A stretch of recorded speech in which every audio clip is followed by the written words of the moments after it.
السلام علیکم، میں ہوں اختر صدیقی اور آپ دیکھ رہے ہیں اپنا من پسند چینل۔ کل ہوگا سینٹ میں بڑا ٹاکرا۔ پاکستان پیپلز پارٹی کے امیدوار جس کو اب اپوزیشن کی حمایت بھی حاصل ہے، سید یوسف رضا گیلانی، اور ان کے مد مقابل ہیں صادق سنجرانی، اور دونوں امیدواروں کے ووٹوں میں صرف 6 ووٹ کا فرق ہے۔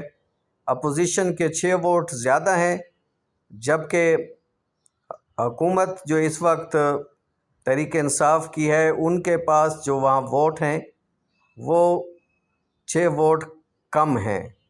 اب دیکھتے ہیں کہ کون اس مارکے میں وائٹل رول پلے کر سکتا ہے۔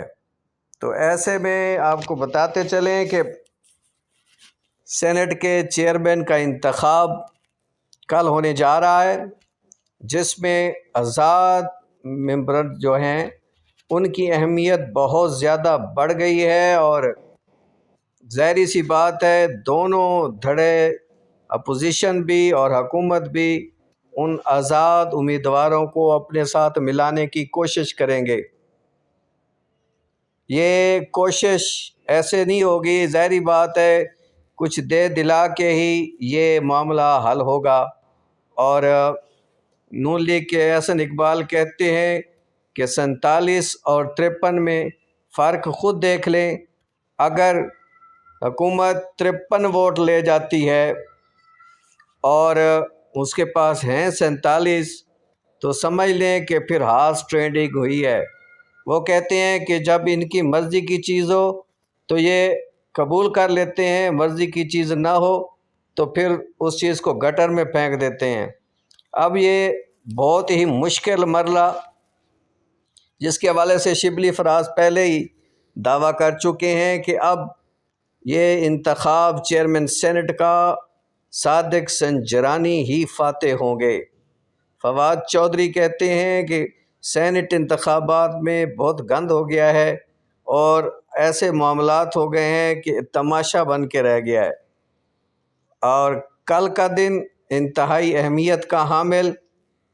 آج سارا دن بھی اپوزیشن اور حکومت کی ملاقاتیں چلتی رہیں، اور ان ملاقاتوں میں کوشش کی جا رہی تھی کہ کسی طرح قائل کیا جا سکے اور ووٹ حاصل کیے جا سکیں۔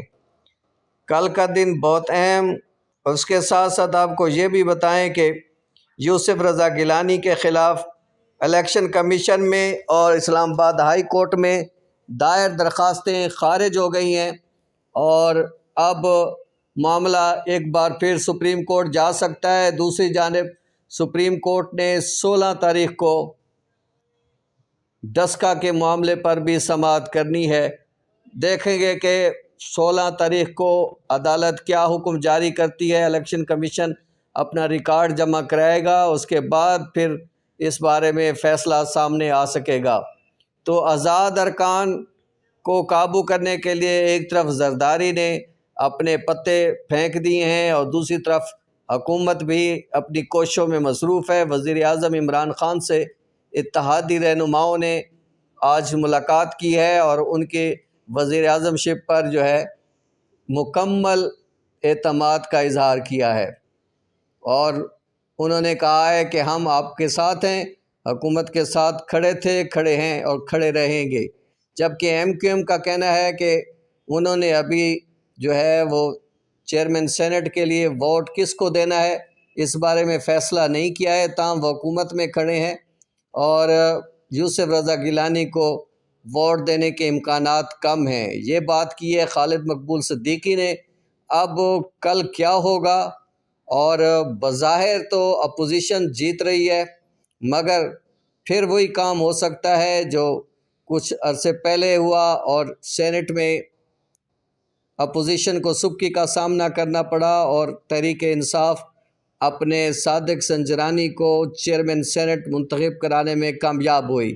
اب معاملہ ہے یوسف رضا گیلانی کے ساتھ صادق سنجرانی کا، اور دوسری طرف اپوزیشن نے جس طرح اسلام آباد میں یوسف رضا گیلانی کو جتوایا اور جو ہارس ٹریڈنگ کی ہے، اب اس کا جواب حکومت انہیں چیئرمین سینٹ کے انتخاب پر دینے جا رہی ہے۔